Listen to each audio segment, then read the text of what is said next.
Total Screen proudly presents their official podcast, On Screen, with your hosts, Tyson Gifford and William Rohrig.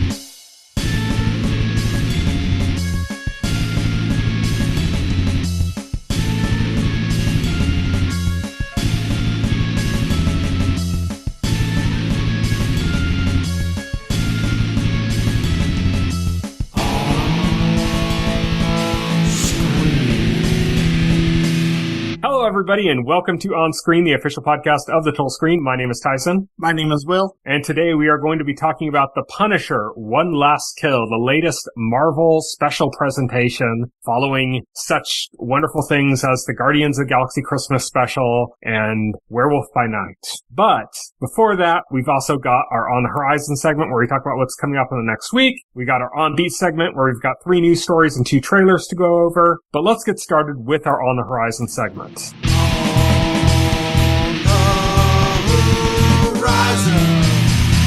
On the horizon. Again, On the Horizon is where we talk about what's coming up in the next week, and we're going to start things off with Forza Horizon 6. This is the one that takes place in Japan. That is coming on Tuesday, May 19th to the PC, Xbox Series X, and PS5, but the PS5 version is not coming till fall. Yeah. So Forza Horizon is one of the most popular Microsoft-made games, I'd say. They're fun games. I played the previous one that came out on the Xbox one, and they're fun arcade racing games. I never played like the Horizon. The Horizon ones are specifically, they're kind of more casual. They're more just like kind of have fun cruising around. Yeah, they're arcade style games. That was actually what they were bringing up when they showed Mario Kart World. Like everybody was like, "Oh, they Horizoned Mario Kart." Yeah, they Horizon Mario Kart. Yeah, because like the main Forza games, the motorsport games, those are racing simulations. More like Gran Turismo. Yeah.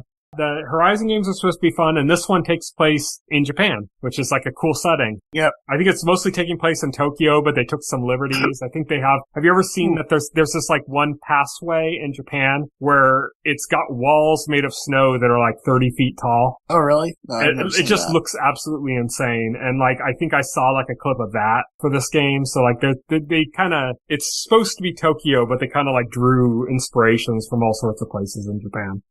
So that's pretty cool. Maybe we can get a Switch 2 version. That would be fun. I would pick that up. That would be fun. Yeah. Next, we got Jack Ryan Ghost War. This is a movie continuation of the Jack Ryan TV series, and that's coming on Wednesday, May 20th to Amazon Prime. Maximum Pleasure Guaranteed. This is the new Apple TV Plus series with Tatiana Maslany and Jake Johnson from New Girl is also in it. That comes on Wednesday, May 20th to Apple TV Plus. The Boroughs. This is that retirement home Stranger Things producers like next project. That's coming on Thursday, May 21st to Netflix. Great cast. Yoshi and the Mysterious Book is coming on Thursday, May 21st to Switch 2. That I'm probably gonna get it. I've been kind of like going back and forth on whether I'm gonna get it, but I've been hearing enough good stuff that I think it's like, it'll be a nice fun experience, especially after all my stressful trying to get completionism on Pragmata. Like, it'll be nice to just go to a very low stakes game after that. Right. Oh yeah, absolutely. We got Mating Season next. This is an animated comedy. It's from the team behind Big Mouth, and that's coming on Friday, May 22nd to Netflix.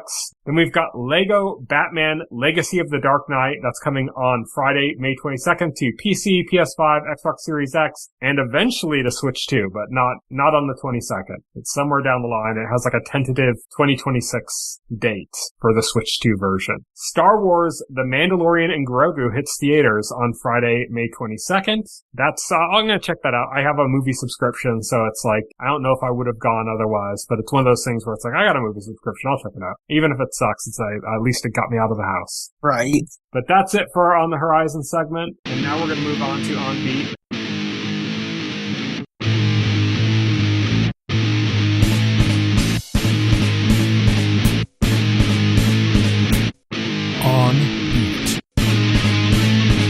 On On Beat is our news segment. We've got 3 news stories to go over and 2 trailers. We're going to start. This is a small news story. We normally wouldn't do just like a casting news story, but this is kind of a cool one. And that's that Aaron Paul from Breaking Bad, of course, has joined the cast of Fallout for season 3. It's in an unspecified role. We don't really know who he's going to play, but he's just one of those actors that's like interesting to see in things. You know, it was interesting when he got cast in Invincible. It was interesting when he got cast in Westworld, which is done by the same partners that handled Fallout as well. So, yeah, I mean, Aaron Paul, magnets, bitch. It's really cool to see Aaron Paul joining the Fallout universe. I can only guess what his role is going to be as we move into the next chapter of this saga. He might be like a member of what's the villain organization called? Is it the Conclave? Yeah, he might be a member of the Conclave. He could also just be like a ghoul or something. That would be kind of a funny role for him. Yeah. Oh, yeah, like another ghoul. Yeah. Like, that'd be cool. Yeah, the Enclave. Yeah, not the Conclave. The Enclave. Enclave, yeah. Conclave is the movie about electing a pope. Yes. And they're in, like, Colorado, I believe that's where he's going? Yeah, that's where they're moving for. It seems like that's where they're going with season 3, right? Did they officially say that, or was that just, like, hinted at in the show? Oh, it's only going to be the ghoul going there. Okay. So, yes. So Lucy, they're going to be at least... I forgot, is Lucy hooked up with Maximus again, or are they not in the same place? Well, they're in the same place. They're both in Vegas. Okay. It looks like they're going to be in Vegas fighting the Legion at the beginning of season 5. Wow. The ghoul. Oh, yeah, with Macaulay Culkin playing a bigger role. Yeah. The leader of the Legion. Yeah, Macaulay Culkin's getting a bigger role. The ghoul is going to Colorado, which is where I believe that is going to be where the Enclave storyline happens there. I was just thinking, like, there's a lot of Breaking Bad actors that would, like, work really well on Fallout. I was thinking Tony Dalton, who plays Lalo in Better Call Saul. He would be great in Fallout. He would fit. He was also the swordsman in Daredevil. He just has that kind of, like, weird charm where he just feels like he would fit into that, like, weird version of, like, a 1950s Americana kind of thing. Like, he would be, like, a really funny character in that. Bryan Cranston, of course, would be, like, goofy and fun. Bob Odenkirk would be great in it. We just need to bring the entire cast of Breaking Bad into Fallout. And remember, again, like, Aaron Paul has already worked with Jonathan Nolan and Lisa Joy on Westworld. Yeah. They do like to bring back actors that they've worked with that they like. Michael Emerson was in season 1 of Fallout, and Michael Emerson was in Jonathan Nolan's, was a main player, Jonathan Nolan's series Person of Interest. That was a great show. Yeah, that was a great show. So it's not, like, super surprising to see Aaron Paul pop up when you think about that, but it is cool. It's always cool when these people pop up. Yeah, he's a cool one to talk about when he's cast. He always plays something kind of interesting. Yes. Next news story, the romantasy epic novel, Fourth Wing. So, you know, people listening to this don't know what romantasy is. It's basically like female gaze fantasy series. And they're really, really big right now. They're like super, super popular right now. Fourth Wing is probably the biggest one. It's like super, super popular right now. But it's a really dark fantasy story with like dragons and like a dystopian empire and like all sorts of like underground shit going on. It's very cool. Like there's a resistance kind of movement. There's all sorts of cool shit in it. But they're making this into a series at Amazon. This is something we already knew about. But recently it came out that Michael B. Jordan is going to be producing it, which is just kind of, that's something I would have never expected. He's not like attached in any other way. Like I don't think he's acting in it or he's just producing it for some reason. He's like a weird one. Lisa Joy, who we talked about like Fallout Season 3. Lisa Joy is a producer on Fallout. She's going to not only be a producer on the project, but she's also going to direct the first episode, which is important because, you know, the person who directs the first episode plays a huge part in like the visual language of a series. So that's going to be like a big deal in like shaping what the series will be like even beyond what she works on. And then the showrunners for the series is going to be the book's original author, Rebecca Yarros, as well as Meredith Averill, they're going to be teaming up. And Meredith Averill did Lock and Key. She was the showrunner on that, which is kind of interesting because I don't know if you feel the same way. I think you felt basically the same way I did, which was that I really liked the first season of Lock and Key. I did too, yeah. And then it just was not good. Yeah, exactly. It ended very badly. Like, the final season was like just a mess. Yeah, it was just a mess. It was kind of like, yeah, I'm over this. Yeah, exactly. So that's kind of like, I have some hope, but also some trepidation on the showrunner being connected to that. But, you know, she's worked on other stuff. Maybe it doesn't necessarily define everything she's going to do. Right, yeah, exactly. But yeah, that's an interesting story because it's massive. This is going to be like, when this starts to come out, you're going to be seeing trailers for this everywhere. There's going to be massive promotion for this. This is going to be like a $100+ million series for Amazon. But yeah, that's coming up. Ryan Coogler is making an X-Files reboot. This is something that's also been known about for a while, but we've never talked about it. This is not new news. Yeah. We've never really talked about it on this show. Like, they cast the leads for it, and it was kind of like, okay, they're kind of unknowns. Like, they're kind of like actors that you go, oh, I know that guy, or oh, I know that girl, but that you don't necessarily know their names. It's Hamish Patel and Daniel Deadwyler are the leads for it. Right. Ryan Coogler is writing and directing the pilot. Chris Carter, who was the creator of the original X-Files, is going to be an EP, so he's basically just gave his blessing, pretty much. That seems like the extent of his involvement. And Jennifer Yale is going to be acting as showrunner. Jennifer Yale was a writer on Legion. She wasn't the showrunner, that was Noah Hawley, but she was a writer on Legion, which gives me some confidence, because Legion was amazing. But the new part of this story is that they released like a list of some of the guest stars they have, and 3 in particular stood out. Amy Madigan, who recently blew up for her role in Weapons. Yes. As Aunt Gladys. Steve Buscemi, who, of course, it's Steve Buscemi, you know. Probably like the greatest mainstream turned character actor of all time, I'd say. Like a character actor that became a household name, you know. And then Ben Foster are all going to be in guest star roles. So this is an X-Files reboot, which means it's probably going to be largely like Case of the Week kind of thing, because that's what X-Files was like. So they'll probably just show up like in an individual episode. And with Ryan Coogler attached, that's going to give a lot of opportunities to just have like really big actors pop in for like a guest role in like a single episode or something, which is, you know, X-Files was kind of able to do that too. It had some pretty notable guest roles. But that's it for our regular news stories. And now we're going to move on to our trailers. As I said, we've got 2 to go over. The first one, and this is so weird that this even exists. We watched a trailer for a TV show comedy called Stewart Fails to Save the Universe. Now, I'm not like a Big Bang Theory fan. I've watched maybe like, I don't know, 5 episodes just by happening to be in the room when it was on, you know, kind of thing. Like, I've never like sought it out. It's just kind of one of those things like I'm flipping channels, or like I was watching Married with Children on TBS and then like a Big Bang Theory episode came on after or something like that, you know? It's never been something I've sought out. It's never been something I'm super interested in. But this is a spin-off of the Big Bang Theory, but this is like hard sci-fi. Yes. This isn't about a bunch of scientists like leading their little adventures in a realistic way that's comedic. This is like the character who runs the comic book shop in the Big Bang Theory TV series getting sent to a different dimension, and it's going crazy, high concept, hard sci-fi. This is just very abnormal. It is pretty funny. I don't know. I think it looks fun. It looks like a fun concept. I would have guessed it myself.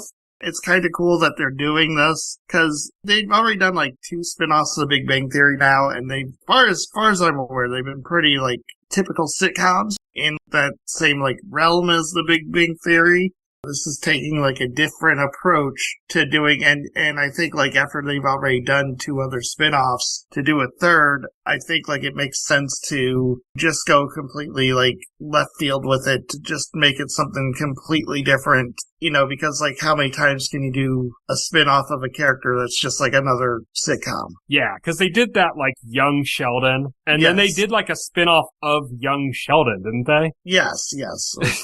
So it's like a spin-off of a spin-off.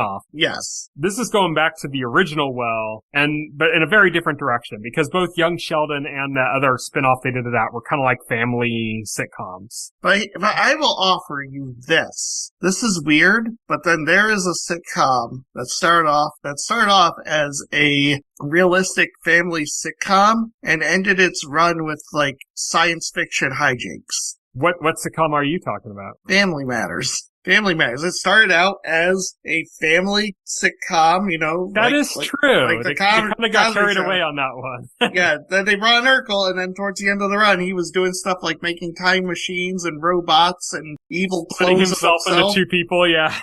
Yeah. So, that didn't even, spin off. That just evolved into a science fiction show. I always think that they should do that. If a TV show is just if it's a straight up normal drama or comedy, but they know that they're getting one last season and they're done. They're like, okay, we pick you up for another season, but that's it. You're canceled after that. Just fucking go off the wall. Just do a robot apocalypse story or something, just go crazy. Go crazy with it. Yeah.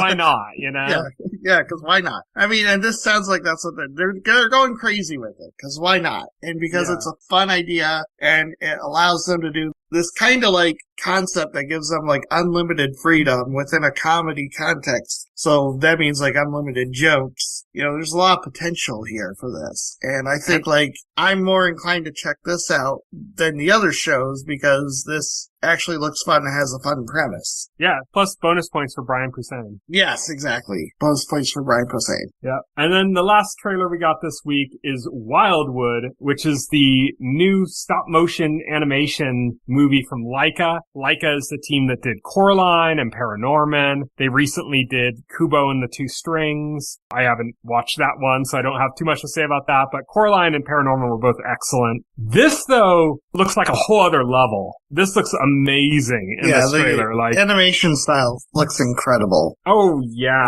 There's shots where he's in the rain and then he's crying and you see it just looks gorgeous. Absolutely stunning. And this is, again, stop motion animation. This isn't CG and it looks absolutely beautiful. This is an absolute stunner. So I don't know too much else to say about it. This is I'm gonna see this. I'm gonna go to this. I don't even really want to know more. I'm sold by the trailer. Yep, same. Looks great. That's it for our trailers and our news. And now we're gonna move on to our final segment, full spoilers.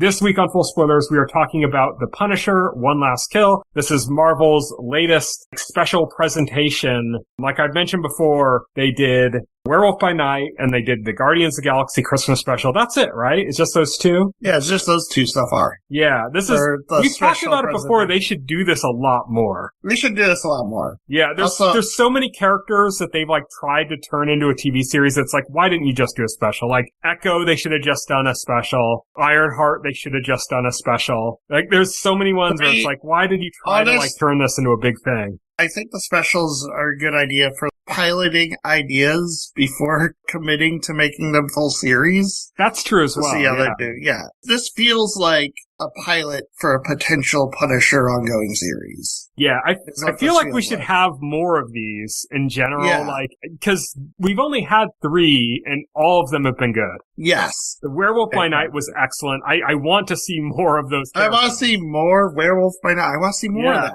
Yeah, exactly. Guardians of the Galaxy Christmas special is that's a whole different thing, also because but it's fucking good, Yeah. Oh yeah, it's good. That was only ever going to be a one-off because the Guardians of the Galaxy was too expensive of a cast. Too expensive of a cast, too expensive. Yeah, that's the film series, and that only got made because James Gunn had time to film that while he was filming Guardians 3. The sets were built and the casts were already in costume. So it's he just went off and did that with the extra time he had. But more of this, please. We just need more of this. So much. This is a great way to just give us these smaller stories and stuff. I think even Wonder Man or something, I think before I saw the series, I would have gone oh yeah, Wonder Man. Why don't you just make that a special? Well, I think Wonder Man ended up being a really good series and I'm glad it was a full-length series that really got to dive into the relationship of the characters. But in general, I just think there's so many stories in Marvel that some of them they've tried to turn into a full series or a movie that they really shouldn't have. And some of them they maybe never will because they don't it's big enough. And it's this is the way to do it. And, going back to Werewolf by Night, I would love to see more of that. I love those characters. And also the horror aspect of the Marvel Universe is something that has not really been explored much in the MCU. Imagine if they they found some spare time when they were making one of the Avengers movies, like Doomsday, which is going to have everybody, including like the Fox X-Men universe characters and stuff. Imagine if they just found some extra time and did like a Midnight Suns special or something like that. Kind of like how they did the Guardians special where they have these big actors because they just happen to be filming anyways. And they said, well, why not? Imagine if they did something like that. Like Midnight Suns is something I can't imagine we're like ever going to get, you know? But like you could totally do that as a special if you just happen to have the right actors at the right place at the right time. Absolutely. But let's talk about the special itself. Yeah. Yeah, specifically. Before we talk about anything that really kind of happens in it, what are your general feelings about it? My general feelings was I enjoyed it. It didn't, like, blow me away or anything. It was a little derivative, but it was fun. Yeah, it was a little derivative, but it was fun. It was a nice 1 hour action film, and also it was a good character study of Frank Castle because this is the first time they really delve into his mind, into like his state. Yeah, they did 2 seasons of the Punisher series, but they never really went into his mind. Like, it almost felt external, like the Punisher series. And this is like the first time it really feels like we're seeing things from his perspective, from his madness. They really did a good job of depicting him as a deeply broken man. I like the whole premise of the special was kind of like, was him like moving on from his quest for vengeance. Yeah. In a way you could say like Frank Castle was the last kill. Yes, Frank Castle, yeah, exactly. Because like when we meet him, you know, in the special, he had finished. He had just murdered the Nucci crime family, who were connected to the murder of his family. And the killing of this crime family unfortunately left a power vacuum in Little Italy, in that neighborhood, and now like it's just descended into chaos. And personally for like Frank, now that like he's gotten his vengeance, so to speak, he feels rudderless. He doesn't really know what to do next. And so he's kind of like just existing in this world that's burning around him. He came like this close to suicide. Yes, he came, yeah, exactly. He's seeing visions of people from his past, you know, as if they're there. They're talking to him as if they're actually there. Yeah, Karen Page makes like a cameo. She's not really there, just a vision. Curtis, his friend. Yeah. Just kind of like taunting him almost in these visions he's having. Yes. These visions of his family. Mm-hmm. So, speaking of which, isn't it? It's so obvious he has a favorite child. Yes, it is. Yeah, really. Yeah. I was gonna say that. Yeah, it's so obvious he has a favorite. But yeah, so he's lost. Yeah, you know. And also, if you're wondering, like the timeline of events that takes place, I think showrunner confirmed that the period in which he is actively killing off the Nucci crime family occurs after season 1 of Daredevil Born Again, when he escapes. Did he get out? Did he get out? And did we see him get out? Yeah, you see him. Season 1. You see him escape. Yeah, at the very end of the last episode. Okay, like I didn't remember that, so I was like, wait a minute, wasn't he supposed to be? Does this take place before? Because he's in the cage in that place where they caged up everybody else, and he convinces a guard to go over to him, and then like he like kills the guard and gets himself out. Okay, I'm kind of remembering it now. Like I was like, because I remember when I was watching Born Again season 2 and they had all the vigilantes locked up. I'm like, oh, why is Frank not there? Yeah, Frank's not there in season 2 because he escapes and he goes right back to his personal. Well, Frank's not there in season 2 because the actor wasn't. Narratively, let's not be meta about this. So Frank's not there in season 2 because he escapes and he goes right back to his personal quest for vengeance. Yes. His basic, yes. He goes right back to that. So the events after, like, he kills off the Nucci crime family, like, the events that we actually follow are post Born Again season 2. Okay. Yes. And so that's when Ma Nucci basically starts to become a presence, and they basically do like John Wick 3. Yeah, they basically do John Wick 3. She's the only one he left alive. Yeah. And now she wants vengeance, and she basically gets like every hired gun, every crazy person in the area to like basically try and kill Frank for a bounty. Which makes this like special feel very like John Wick 3 meets The Raid. Yeah, that's what I was thinking. It's very much John Wick meets The Raid. Cause like he's in like an apartment building,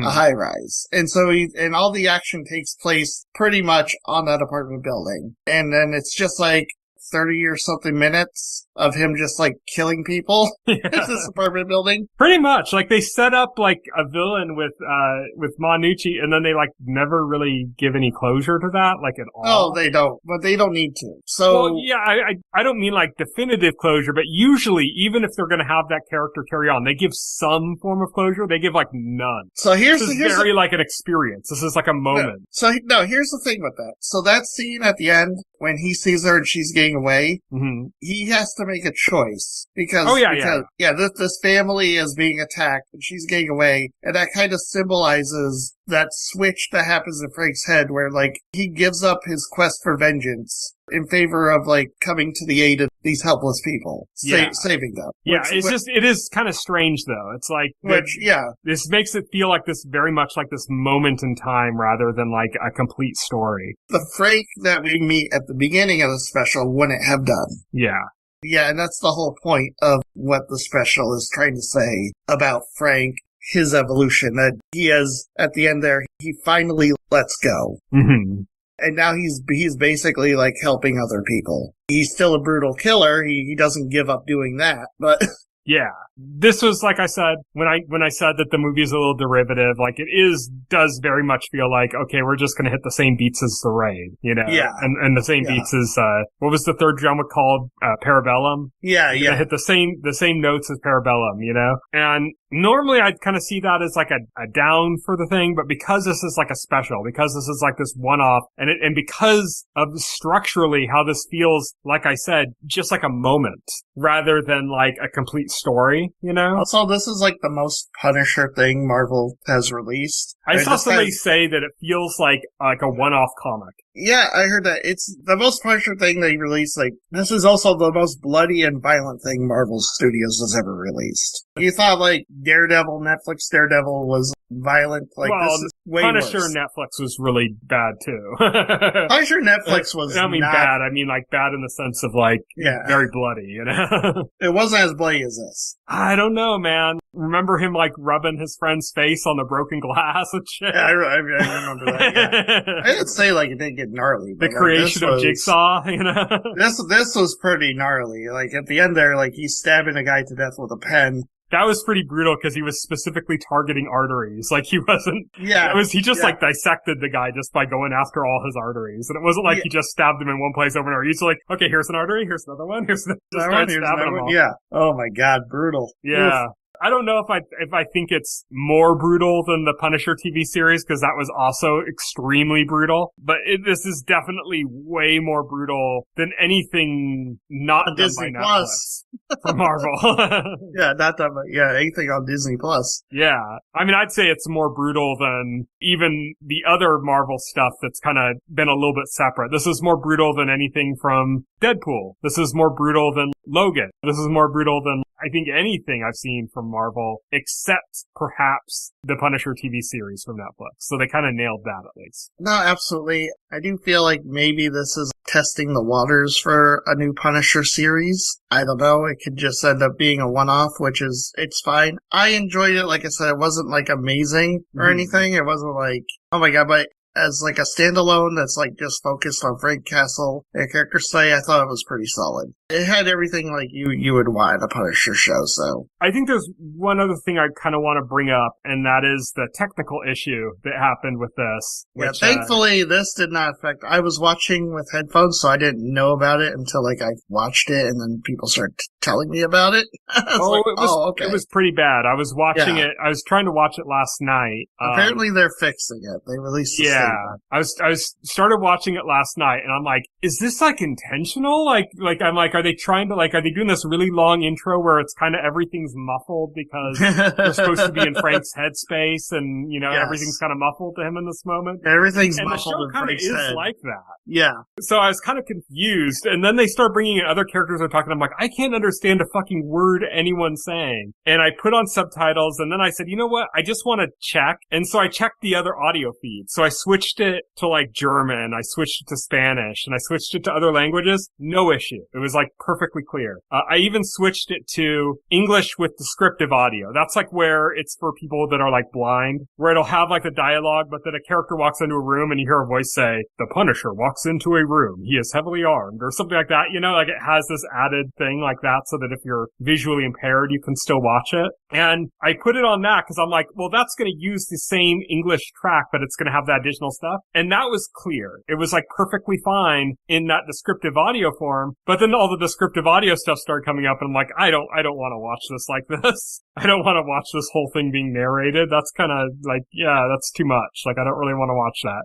And so I stopped watching it, and then I came downstairs this morning and watched it on my downstairs TV, and it was still a really bad mix, but at least this time it was more audible. Like, I could actually kind of hear what people were saying and stuff, whereas, like, it was just a complete mess when I was watching it last night, and I don't know what that is because, like I said, 2 different TVs in my house, both of them had issues, one far worse than the other. Meanwhile, you watch it with headphones on, no issue. So I don't know exactly what the problem is. It must have to do with like a surround sound mix or something that caused certain things to not pop up correctly. I just don't know. But Disney says that they're taking care of it. They hadn't yet by the time we watched it. I'm glad that you didn't have an issue when you're watching on headphones because I'm like, this would be a shitty discussion if neither of us were, you know, like I was at least able to get like a good experience from it when I went downstairs today. But I was like, this is going to suck if like this is my experience watching it and then you have the same issue, you know? So I'm glad that didn't end up being the case. But man, what a fumble there.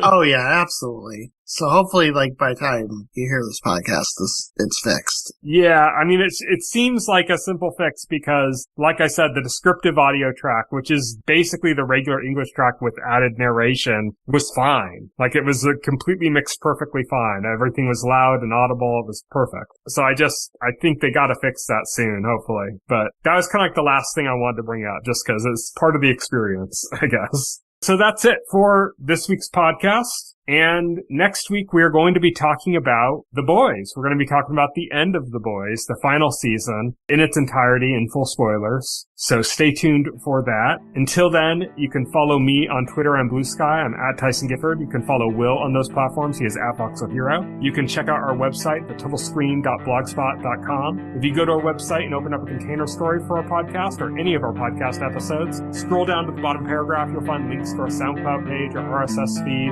our YouTube channel, everything's there. You can also subscribe to this podcast to your favorite podcast client of choice like Apple Podcast or Pocket Cast. And the entire backlog of this podcast, as well as additional content, is available on our YouTube channel, so you can check that out as well. Until next week, thank you everybody for listening. Good night. Good night. Thank you for listening to the OnScreen podcast, the official podcast of The Total Screen. Visit our website at thetotalscreen.com. This podcast can be found on any major podcast client, including Pocket Cast and Apple Podcast. The entire backlog of this podcast and other content can be found on our YouTube channel.